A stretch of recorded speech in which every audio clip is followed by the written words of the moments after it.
সূরা আল আ'লা। রহমান রহিম আল্লাহ তাআলার নামে। হে নবী, তোমার মহান প্রতিপালকের নামে পবিত্রতা ও মহিমা ঘোষণা করো, যিনি সৃষ্টিকুলকে তৈরি করেছেন, তাকে সুবিন্যস্ত করেছেন।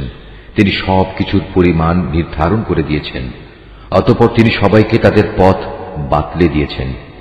তিনি ভূচরের জন্য ত্রিনাদি বের করে এনেছেন। অতঃপর তিনি তাকে একসময় খড়কুটায় পরিণত করেছেন। আমি যে ওহী পাঠাবো তা আমি তোমাকে পড়িয়ে অন্তরে গেঁথে দেব, অতঃপর তুমি আর তা ভুলবে না। অবশ্য আল্লাহ তাআলা যদি চান তা ভিন্ন কথা। তিনি প্রকাশ্য বিষয়ে জানেন গোপন বিষয়ও। আমি তোমার জন্য সহজ পদ্ধতিগুলোর সুযোগ করে দেব। কাজেই তুমি তাদের আল্লাহ তাআলার কথা স্মরণ করাতে থাকো, যদি স্মরণ করানো তাদের জন্য উপকারী হয়।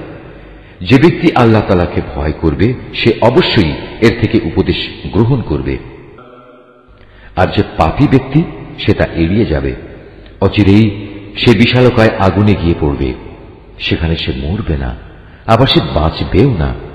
যে ব্যক্তি হেদায়েতের আলোকে নিজের জীবন পরিশুদ্ধ করে নিয়েছে সে অবশ্যই সফল কাম হয়েছে। সে নিজের মালিকের নাম স্মরণ করল, অতঃপর নামাজ আদায় করল।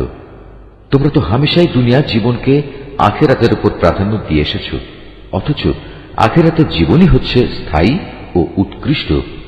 নিশ্চয়ই এসব কথা আগের নবীদের কিতাবসমূহে মজুদ রয়েছে, উল্লেখ আছে তা ইব্রাহিম এবং মুসার কিতাবসমূহেও।